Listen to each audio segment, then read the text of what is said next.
Estamos começando mais um programa Luz para os Meus Passos. Que alegria ter você aqui conosco, assistindo pela TV Canção Nova.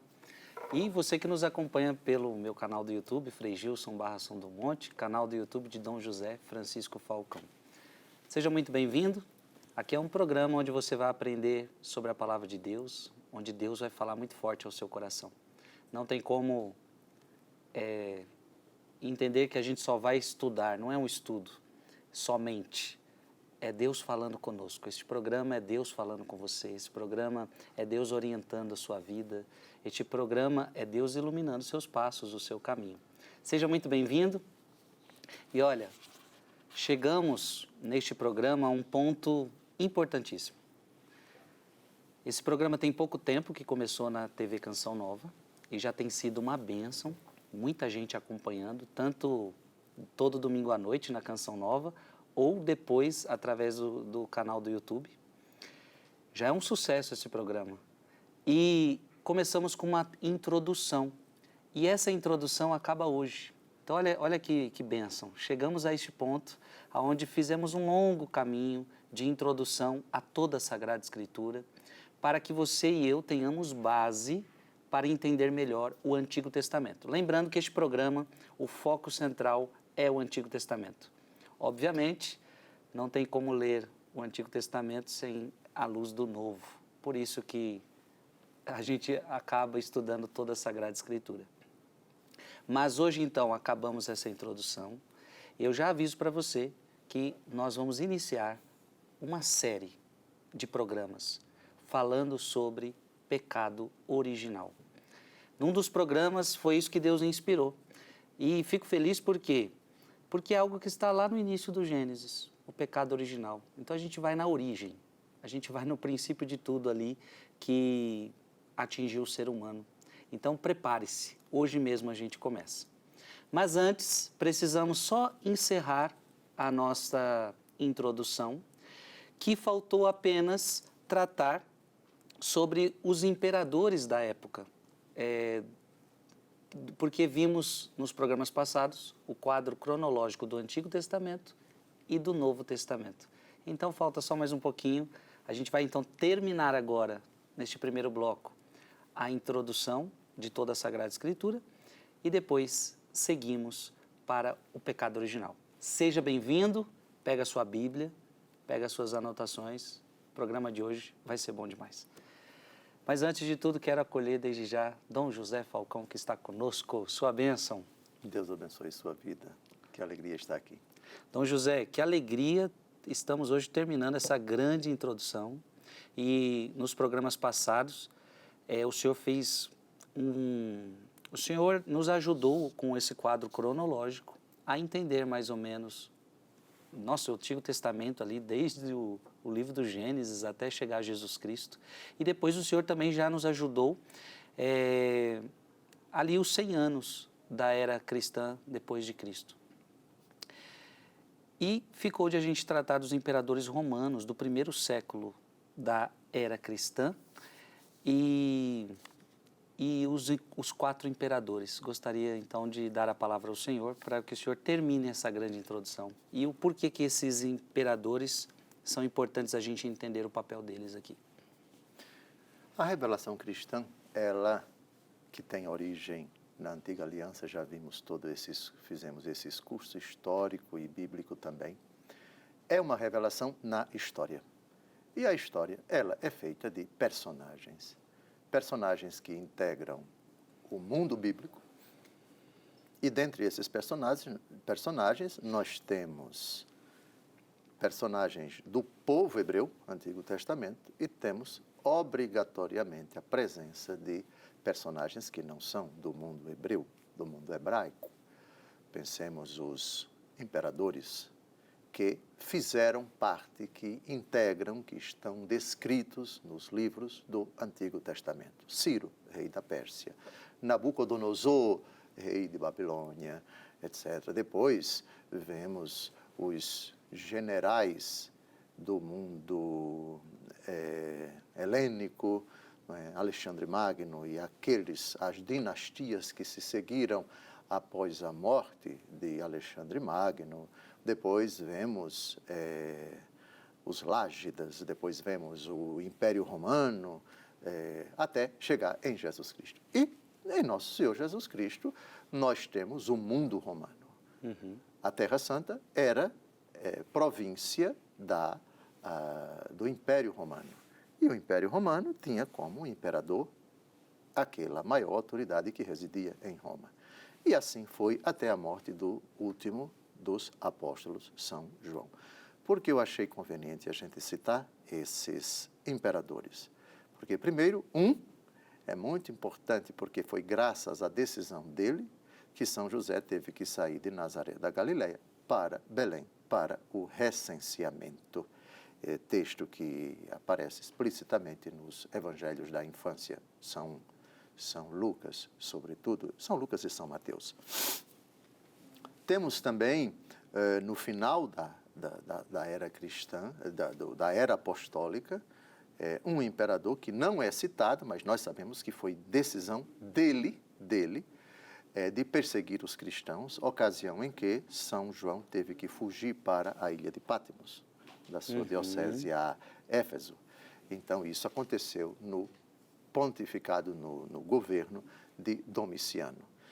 E um pouco antes, no contexto da perseguição, pelo menos dizem os historiadores, pontual, apenas na cidade de Roma, os cristãos daquela cidade foram perseguidos. E naquele contexto morreram São Pedro e São Paulo.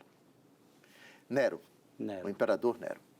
Então, eu acho importante que a gente veja, desde o nascimento de Jesus até a morte do último apóstolo, quais imperadores governaram Roma. Porque nesse período nós temos nascimento de Jesus, sua morte, ressurreição, a ação da igreja, a conversão de São Paulo, as perseguições, as viagens missionárias de São Paulo. São Paulo é preso, o final dos Atos dos Apóstolos, capítulos 27 e 28, São Paulo vai para Roma. Ele pede em Cesareia Marítima para ser levado para Roma porque quer ser julgado pelo imperador. Termina assim. É o primeiro exílio dele em Roma. O segundo aqui é doloroso, o contexto da segunda a Timóteo. Então, situar a igreja no mundo romano é importante. Para que a gente diga, não, São Paulo, quem era o imperador em Roma? Fulano. As decisões do império, sempre elas repercutem nas províncias, não é? Porque os governadores, os tetrarcas, eles cumprem as ordens dos imperadores. Por isso que eu achei importante. Vamos lá? Vamos. Bem, nós temos do ano 27 a.C. até o ano 68 depois de Cristo, o quê? Nós temos uma dinastia Júlio-Claudiana. Por que se chama assim? Júlio por causa de Júlio César. Que é o imperador que governa Roma quando Jesus nasce. O que é uma dinastia? De pai para filho. Quando chegamos no ano 68, a gente vai ver que é um caos na cidade de Roma. A disputa pelo poder leva Roma a viver uma instabilidade política tremenda. É o ano dos 4 imperadores. Um assume, depois o outro vai e manda matar, ou ele mesmo mata, depois vem o outro e vem o golpe de Estado e assim por diante. No único ano, tivemos 4 imperadores. Nossa. Sim, a gente vai ver isso. Antigo, essa realidade é antiga. É verdade. Não é um privilégio, entre aspas, do Império Romano, não. Isso acontece em todos os impérios, essas disputas, essas intrigas palacianas. É verdade. Aí depois nós tivemos uma relativa estabilidade quando Vespasiano instaura uma dinastia. Aí, de novo, volta de pai para filho, de filho para neto, de neto para... ou de primo, de sobrinho, enfim, de filho adotivo e assim por diante. Então, vamos lá. Vamos. O primeiro imperador, aquele durante cujo pontificado, governo, nasce Jesus Cristo, é Augusto. Nome em latim, Gaius Iulius Caesar Octavianus Augustus. sobrinho neto e filho adotivo de Júlio César. Lembra de Júlio César que casou com Cleópatra? Não é? A imperatriz do Egito? Pois bem, esse é o primeiro da era cristã. Depois, Tibério. Sim, Augusto, ele governou o Império Romano do ano 27 a.C. a 14 depois de Cristo. Então, quando ele morreu, Jesus era um adolescente. Depois, do ano 14 ao ano 37, Tibério. Seu nome completo, em latim, Tiberius Caesar Divi Augusti Filius Augustus. É um enteado, ex-genro e filho adotivo de Augusto. Está tudo em família. Então, quando Nosso Senhor morreu e ressuscitou, Tibério governava o império. Pentecostes também, depois dos primeiros anos da história da igreja após a efusão do Espírito Santo. Então, aqui o Tibério, quando Jesus morreu. E quem Sim. é, só para o pessoal entender, por exemplo, Jesus conversa com Pilatos. E quem é Pilatos nessa história? Bem, Pilatos era o governador. É governador. Governador da província da Terra Santa, sim. Entendi. Governador da Judéia, sim. Então, acima dele era o Tibério. Sim, os governadores, agora Vossa Reverendíssima me pegou, se acima do governador tem alguma outra autoridade antes do imperador. Me parece, aqui eu não tenho certeza, que os governadores eram nomeados pelo próprio imperador, sim. Mas eu não posso responder com... Foi um disparo. Ele faz as perguntas assim, como... Se o governador de uma província respondia diretamente ao imperador, eu vou emitir minha opinião. Sim, mas é opinião. Bem, muito bem, então chegamos ao terceiro imperador da era cristã, de péssima fama, pelas suas extravagâncias, segundo os historiadores, pela sua devassidão. Calígula. Ele governou do ano 37 ao ano 41. Calígula não era nome. Calígula é diminutivo de sandália. Caligae. Em latim são as sandálias que os militares usam quando vão em batalha, né? Então, ele, quando era criança, o seu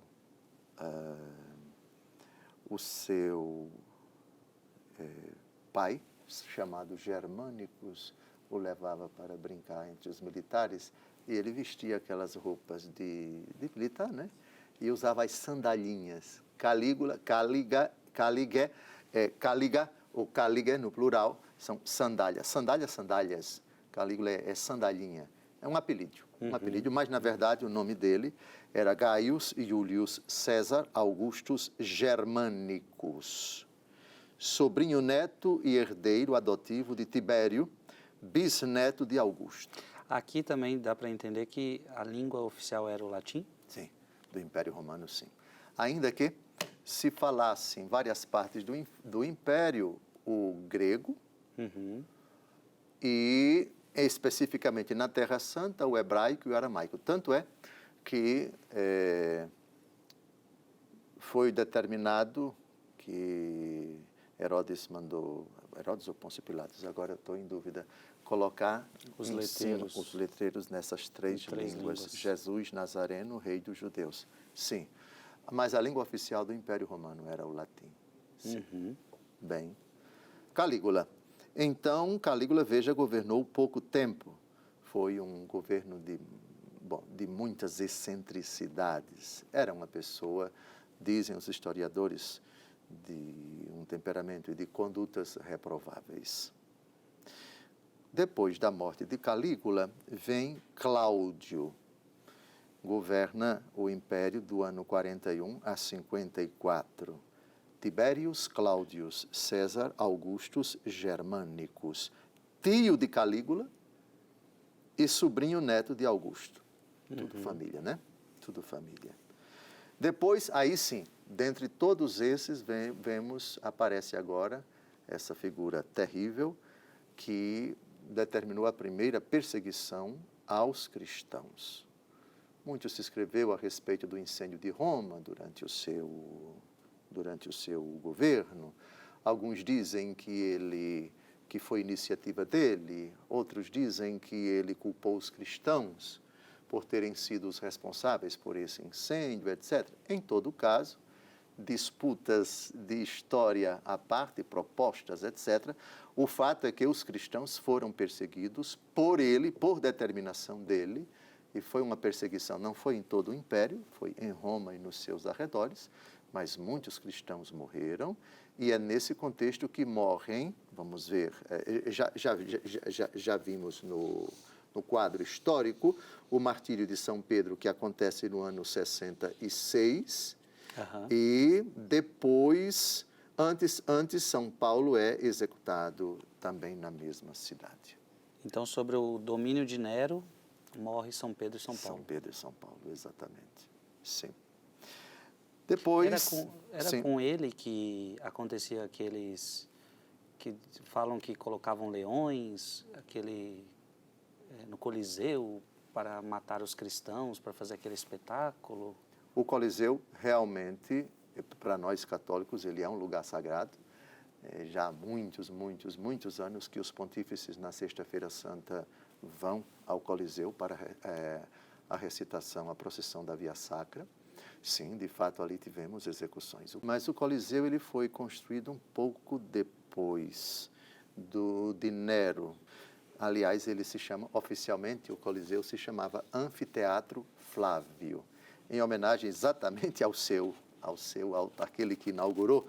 Titus Flavius Vespasianus Augustus é o nome de Tito em latim. Então, Anfiteatro Flávio, Coliseu, ou Colosseu, porque é algo colossal, etc. Era uma construção moderníssima e inovadora para a época.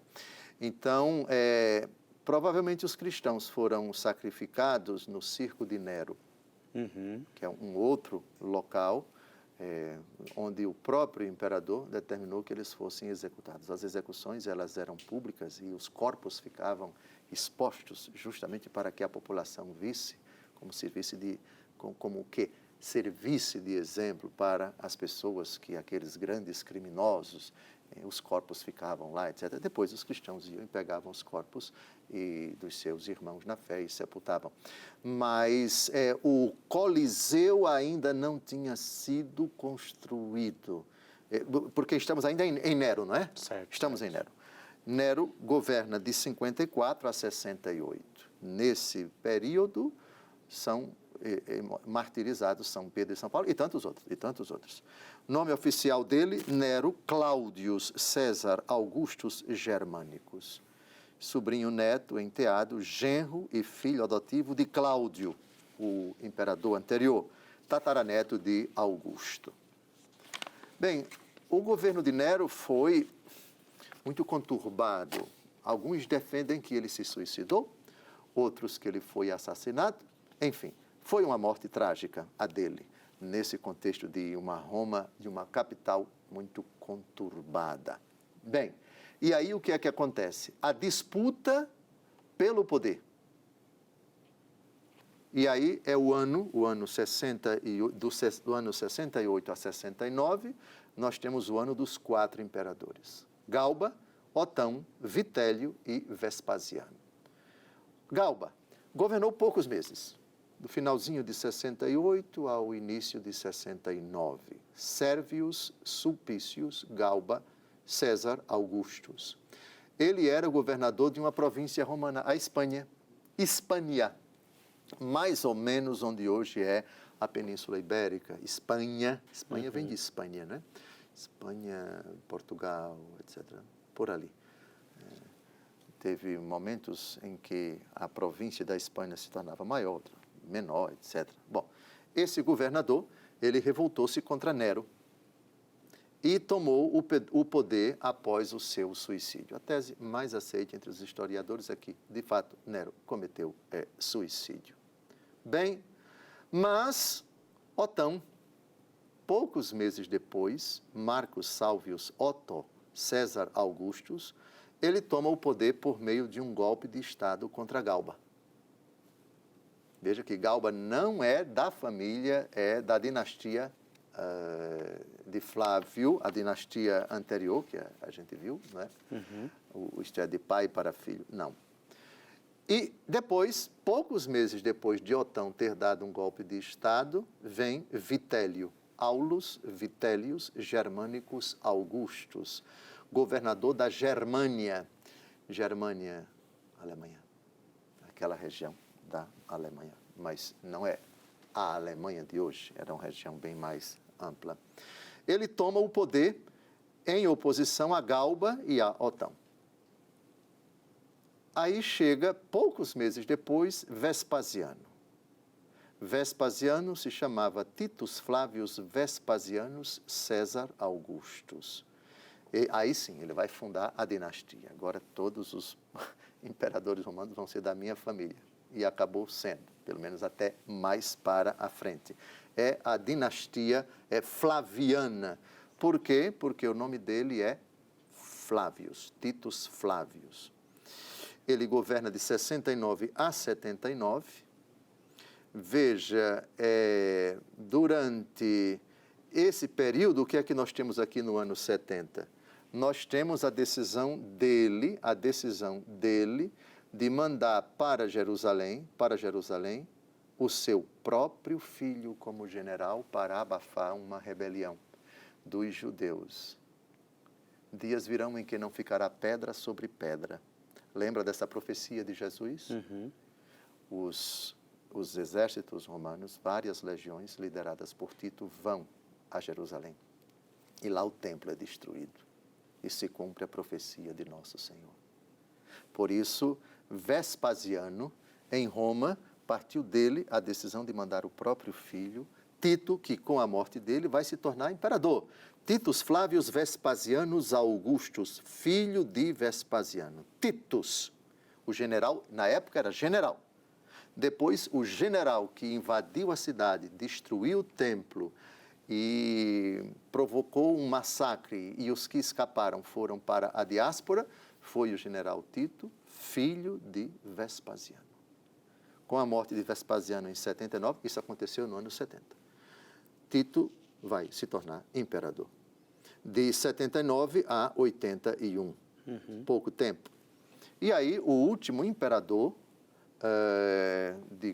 pelo menos até a morte de São João, nós temos Domiciano.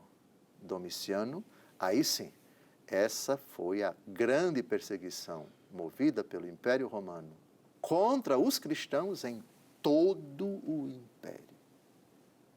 Aí chegamos na época de São João fugindo para a ilha de Patmos, quando ele teve as visões que redundaram no Apocalipse. Domiciano governou o Império Romano de 81 a 95, Titus Flávius Domicianus Augustus, irmão de Tito e filho de Vespasiano. Eu achei importante citar essas figuras, porque, quer queira, quer não, muitos dos acontecimentos da Igreja no primeiro século, desde o nascimento de Jesus até a morte de São João, têm relação com o Império Romano. Sim. E é interessante, Dom José, ver como a Igreja ela caminhou mesmo apesar desses imperadores, que o senhor citou vários imperadores muito ruins. Foi. E mesmo assim a Igreja caminhou, a Igreja não afundou.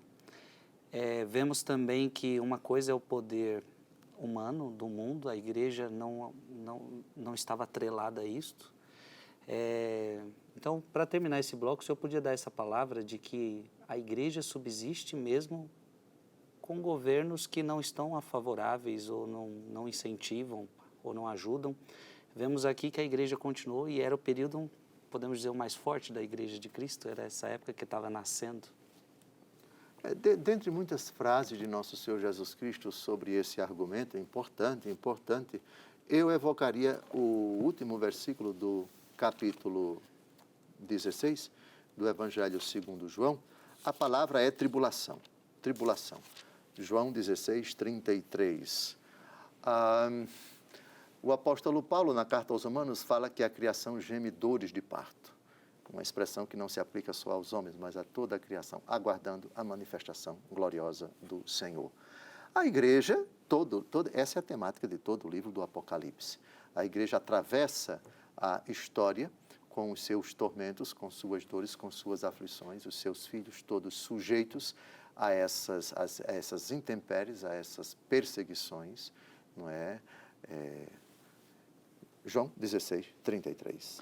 Referi-vos estas coisas para que tenhais paz em mim. No mundo havereis de ter aflições. Coragem, eu venci o mundo. As aflições, elas são de toda a natureza, de ordem física, de ordem psicológica, mas também de ordem sociológica, de ordem política. A igreja está no mundo e ela é sujeita às autoridades. Dai a César o que é de César, a Deus o que é de Deus. Os conflitos que a gente percebe do Império Romano contra a igreja, das autoridades religiosas do mundo judaico contra a igreja, etc.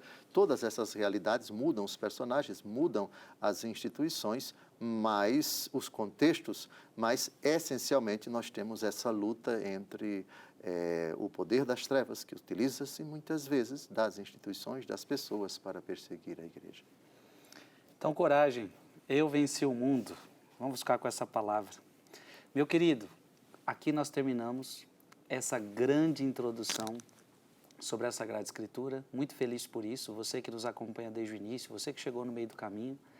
Próximo bloco, então é só um intervalinho, a gente vai começar a nossa primeira série neste programa, nosso primeiro bloco de temática, e a primeira temática é pecado original. Então prepare-se, porque agora vamos começar de cheio a estudar a Sagrada Escritura, Antigo Testamento. Estamos de volta ao programa Luz para os Meus Passos. É uma alegria imensa ter você aqui conosco. E olha, vamos começar a nossa primeira série aqui de estudo. Então, lembrando que a gente sempre vai determinar uma temática e vamos fazer vários programas sobre essa temática. Começamos com esta, pecado original. Vamos começar desse pecado das origens, e eu tenho muitas dúvidas. Eu tenho certeza que este programa, para mim, vai ser maravilhoso. Eu tenho certeza que para você, poder tirar nossas dúvidas aqui com a Sagrada Escritura, Catecismo da Igreja Católica, com a ajuda e auxílio de Dom José Falcão, vai ser espetacular. Meu irmão e minha irmã, avisa todo mundo de que este programa está imperdível, ou seja, vale a pena você estar aqui para aprofundar sua fé. Vamos tratar desse assunto agora tão importante, porque o pecado original trouxe consequências gravíssimas para a humanidade e talvez muitas coisas que a gente vive hoje, no mundo de hoje, tem explicação aí. Eu creio que vamos aprender muitas coisas. Vou fazer perguntas sempre em seu nome aqui para Dom José Falcão. Dom José, eu estou muito feliz porque terminamos a introdução, foi um grande caminho, obrigado, foi maravilhoso, deu muitas bases para a gente. E agora entrar nessa série sobre pecado original, que não sabemos quando vai acabar, isso não nos importa, o importante é que o senhor está disposto a gente a aprofundar mesmo. Eu começo, Dom José, citando Romanos, capítulo 5, versículo 12. Eu gostaria que você pegasse a sua Bíblia, Romanos, capítulo 5, versículo 12. Por isso, como por um só homem entrou o pecado no mundo, e pelo pecado a morte. Então veja, primeira informação, que o pecado entrou no mundo por um só homem. E pelo pecado a morte, assim a morte passou a todo o gênero humano. Ou seja, Deus havia dito para Adão e Eva, não comam desse fruto porque vocês vão morrer. Só que essa morte, pelo texto aqui, não ficou só neles. Passou para todo o gênero humano porque todos pecaram.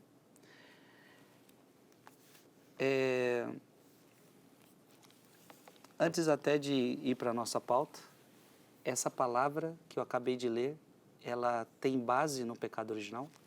Sim, ela trata especificamente do pecado original.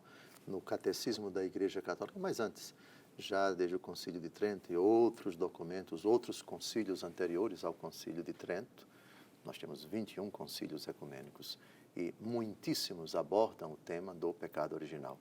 Praticamente todos, eu diria todos, citam esse texto como um dos principais que fundamentam o dogma do pecado original. Vossa Reverendíssima citou o texto mais importante do Novo Testamento, citado sempre, porque citado sempre pela Igreja. É verdade. Então, ótimo, começamos com ele. Nós sabemos que Deus criou o homem, Adão, e a mulher, Eva. Isso está no relato de Gênesis. Sabemos também da existência do pecado que eles cometeram. Gênesis capítulo 3 relata o pecado que eles cometeram. E nós sabemos que o pecado é um mal. O pecado é uma desgraça, o pecado é uma ofensa a Deus. Agora, a pergunta é, Dom José,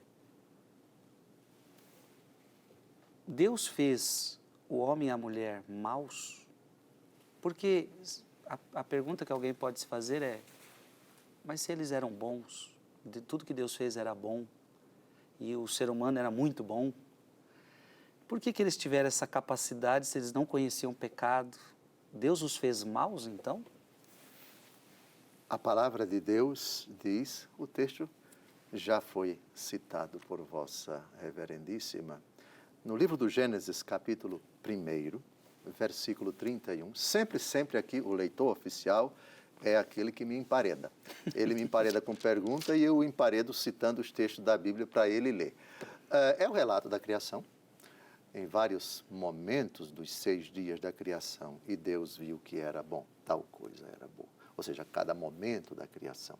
Não é aqui o momento a gente vê todos os 6 dias, mas leiam depois, Gênesis, esse mesmo capítulo, nos versículos anteriores ao 31, e Deus viu que era bom, e Deus viu que era bom, e Deus viu que era bom. Quando ele chega no 6º dia e cria o homem, aí vem esse versículo, vamos ler e depois tecer alguns comentários.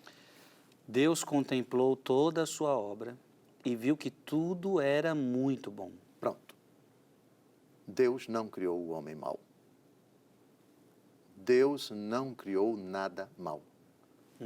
A criação é toda muito boa. Na criação não existiu nada, não existe nada de incompatível com a bondade de Deus, com a santidade de Deus. Toda a questão, toda a discussão a respeito do pecado original deve ser situada naquela expressão: façamos o homem à nossa imagem e semelhança, o que é uma coisa boa. Mas na expressão imagem e semelhança, nós temos a liberdade e a capacidade de decidir. Se quisermos, livre-arbítrio e a capacidade de decidir.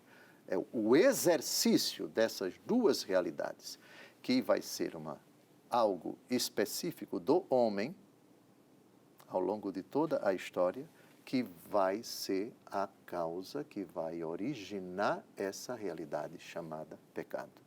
Então, respondendo especificamente à pergunta de Vossa Reverendíssima, Deus não criou o homem e a mulher maus, criou-os bons, e Deus viu que tudo era muito bom. E eu diria, e vamos tratar mais para frente, porque antes de entrarmos diretamente no pecado original, temos que tratar do pecado dos anjos. Minha cabeça já estava nisso. Ah, já? Por quê? Porque a serpente era o mais astuto dentre todos os animais da terra. É assim que começa o capítulo 3 do relato do pecado original. E essa serpente, a igreja entende que é esse anjo decaído. Então, antes do pecado dos homens, houve o pecado dos anjos. E aí a gente vai ter que abordar isso para que, quando a gente tratar do diálogo da serpente com a mulher, com Eva, a gente já entenda que ele é um decaído, que ele, Jesus vai dizer que ele é o pai da mentira, ele é o autor do pecado. Ele já havia pecado antes. Então temos que tratar o assunto do pecado original, o pecado das origens do homem, temos que tratar do pecado da origem, o pecado que, primeiro, dos anjos, de Satã e dos seus subordinados. É um assunto que puxa outro. temos que tratar. Um assunto puxou do senhor, mas o senhor falou uma frase tão que é importante a gente notar. O demônio é autor do pecado, né? É verdade. Olha que interessante, porque É verdade. o senhor está falando que Deus é o autor de coisas boas. Sim. E se há algum mal, Deus não é o autor disso. Perfeito, perfeitamente, exatamente. Então Deus contemplou toda a sua obra e viu que era muito bom. Tudo muito bom. Não existe imperfeição moral nas criaturas dotadas da capacidade de entender e de decidir. Mas a capacidade de entender e de decidir não é própria apenas do homem, mas também dos anjos. Só com uma diferença. Deus não disse, façamos os anjos a nossa imagem e semelhança. Façamos o homem a nossa imagem e semelhança. Mais para frente, me lembre de perguntar, o diabo tem inveja dos homens? O diabo tem raiva dos homens, tem ódio dos homens? Claro que tem raiva, claro que tem. Mas inveja? Tem inveja, sim. Mas por quê? Aí a gente vai chegar a essa frase bem simples do Senhor Deus, façamos o homem a nossa imagem e semelhança. O ódio dele, que é misturado com inveja, que é misturado com soberba, enfim. E a gente vai tratar a distinção entre soberba e inveja. Qual foi o pecado? O pecado primeiro de Satanás foi inveja ou foi soberba? Ou foi o primeiro um e depois seguiu-se o outro? Ou os dois juntos? Isso vai ser muito importante. Mas a gente vai sondar, vai refletir sobre essa realidade. Se para nós o pecado original é um mistério, e que mistério? E o dos anjos? É um mistério tremendo esse, mas temos que tratar. Porque senão o tema do pecado original não vai ficar bem compreendido. Porque para entendermos uma decisão de pessoas de carne e osso, temos que entender como é que um anjo, espírito puro, consegue se rebelar contra Deus. E depois, se Deus os fez bons, qual foi o momento em que eles pecaram? Foi na hora em que Deus os criou? Ou demorou quanto tempo? Ou foi logo depois? E se eles pecaram assim que foram criados, então Deus teria criado os anjos maus? Sim ou não? Ou se eles passaram um certo tempo para depois pecar, então eles viveram na santidade e somente depois é que pecaram? Depois. Em que consistiu a prova? Qual foi o motivo dessa rebelião? Tudo isso a gente precisa tratar.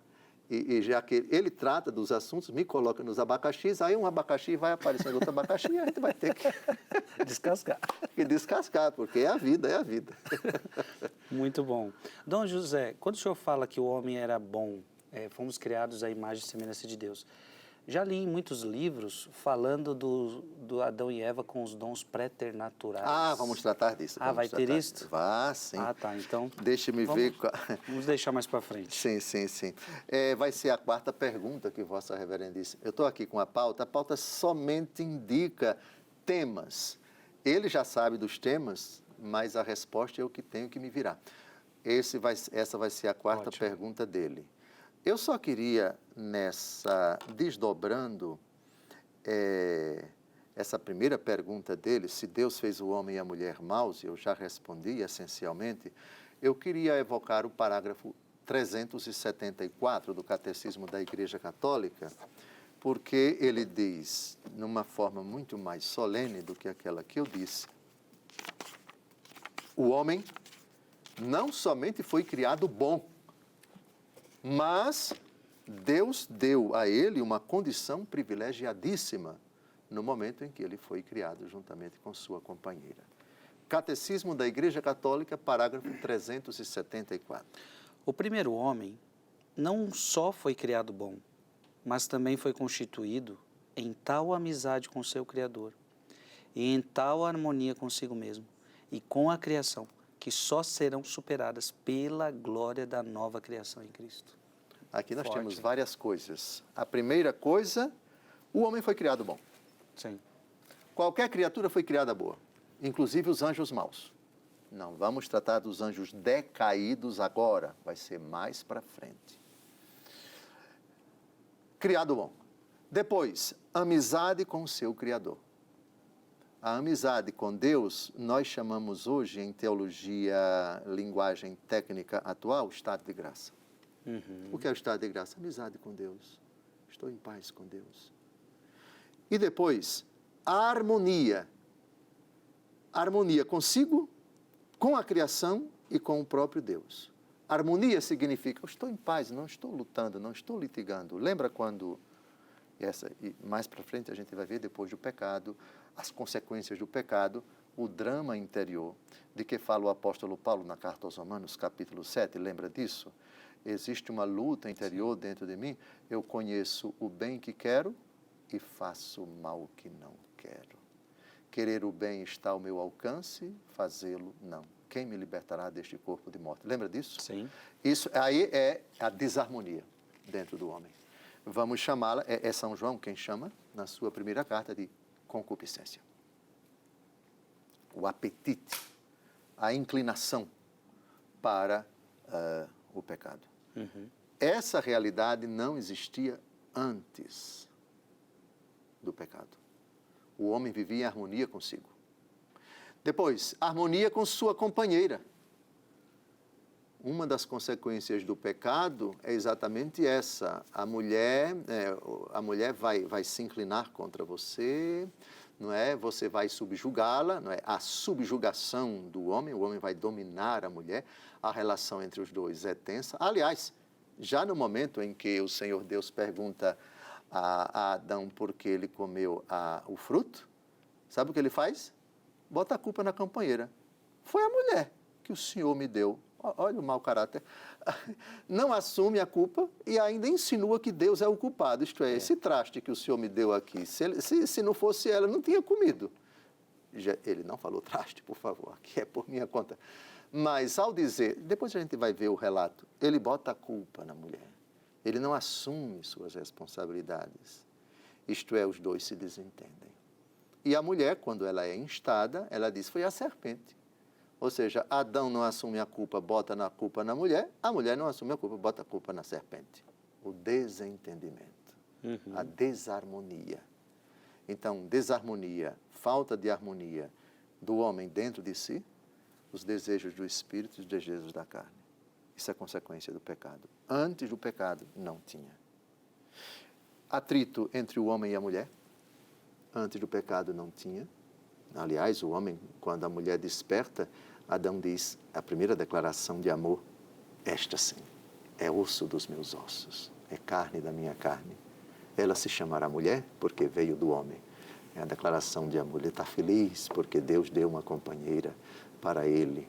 Já que Deus fez, no primeiro relato, Deus fez o homem primeiro, depois a mulher, e a gente vai ver depois, porque isso não tem nada a ver de subjugação, nem de a mulher ser um ser absolutamente, os dois têm igual dignidade no relato da Bíblia. Quem diz que a mulher é subordinada, quer dizer, um ser inferior ao homem, não está lendo direito o relato bíblico, mas como consequência do pecado, aí sim as relações vão ser de atrito, de domínio, de subjugação, de discussão, etc.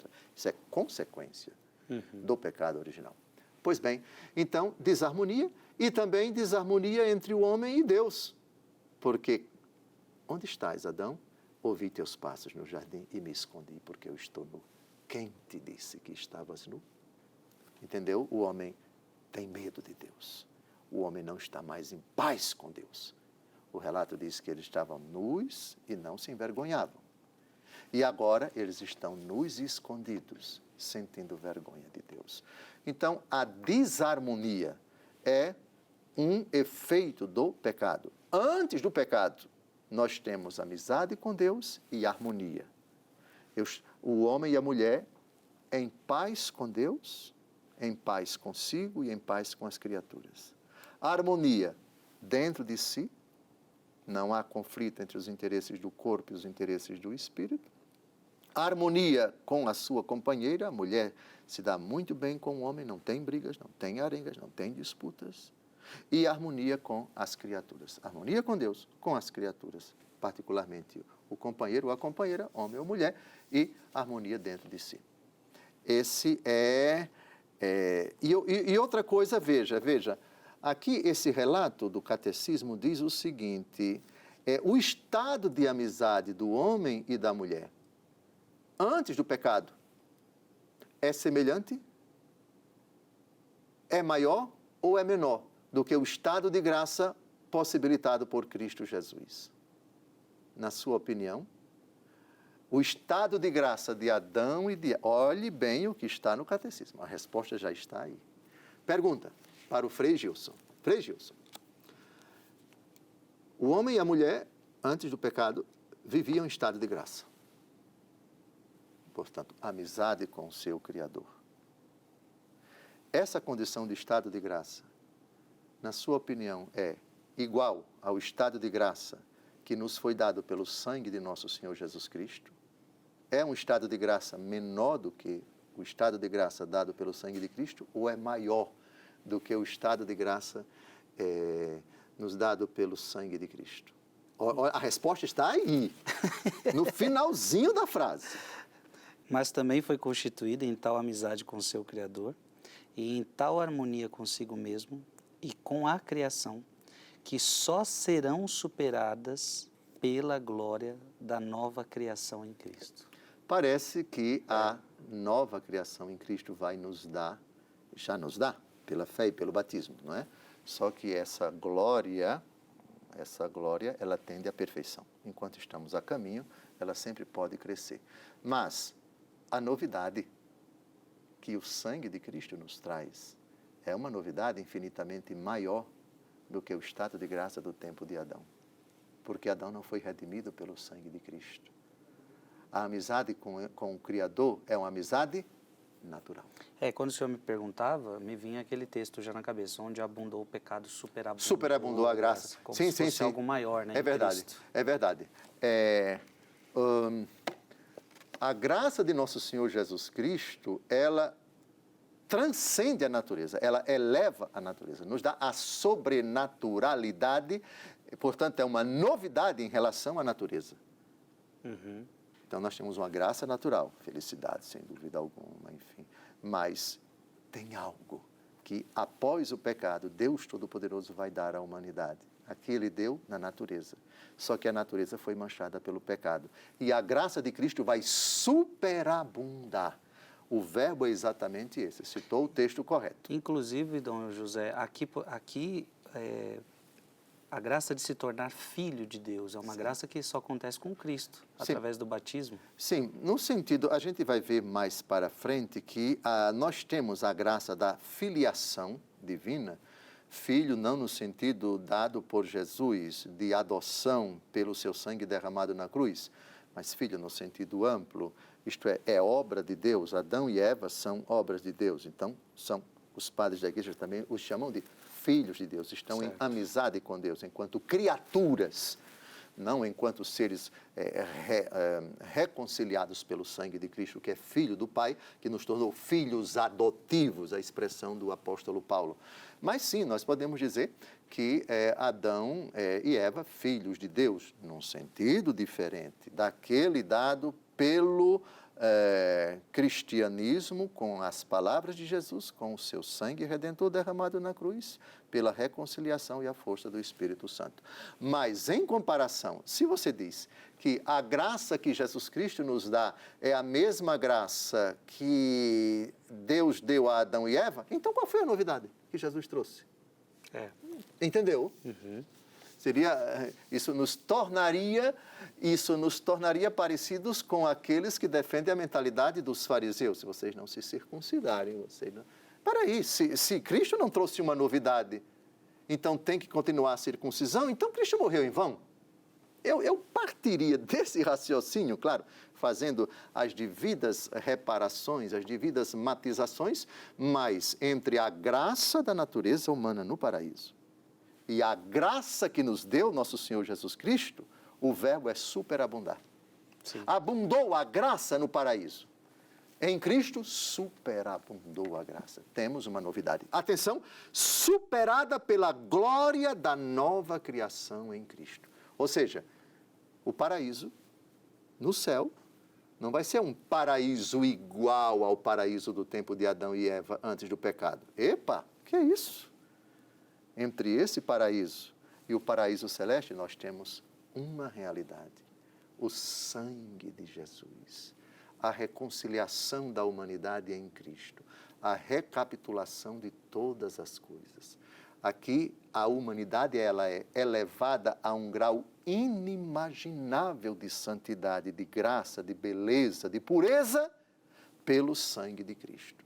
Portanto, Adão não teve esse privilégio. Mas, se está no céu, foi salvo em previsão dos méritos de Cristo. Eu gostaria de fazer mais perguntas, mas o programa está acabando. Temos 3 minutos e meio. Temos 3 minutos. Eu quero já deixar o gostinho então para o próximo.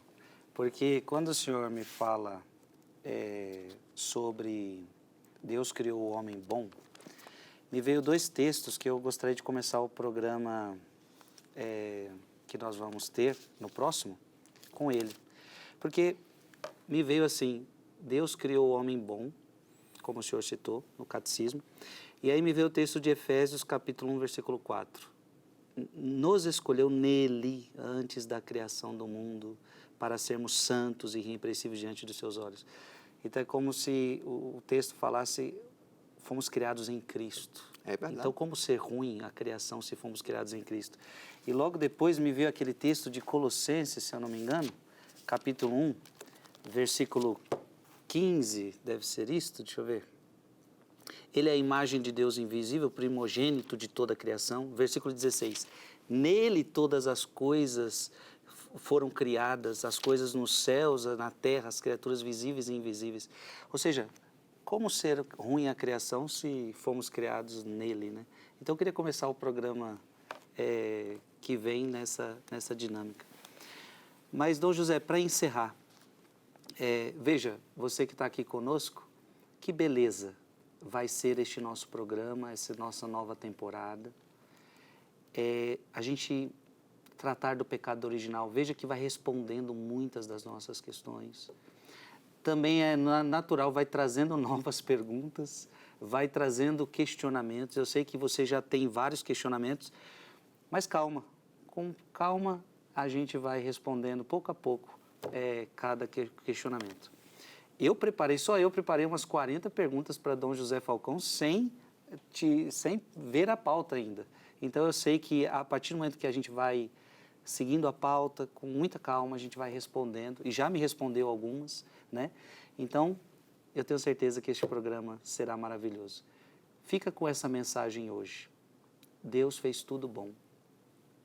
Deus não pode ser o autor do mal, Deus não pode ser o autor do pecado. Deus fez tudo bom. E nós vamos entender de onde surgiu esse mal. Programas que virão vão nos esclarecer isso. De onde surgiu esse mal? Quem é o autor do mal? Por que que este mal apareceu no mundo? A gente vai chegar a todas essas respostas. Que Deus abençoe você, que Deus abençoe sua família. Eu quero convidar você a lembrar que este programa está disponível no canal do YouTube para que você possa compartilhar, tá bom? Então está no meu canal do YouTube, Frei Gilson /Som do Monte, está no canal do YouTube de Dom José Francisco Falcão. Também tenho colocado no Spotify, podcast oficial Frei Gilson. Você ali consegue escutar, muita gente gosta de ouvir no Spotify, às vezes fazendo uma outra coisa, ouvindo no Spotify, também o programa está lá para você, tá bom? Deus abençoe, vamos pedir a bênção de Deus e nos encontramos na próxima semana. Abençoe-vos Deus Todo-Poderoso, Pai e Filho e Espírito Santo. Amém. Amém.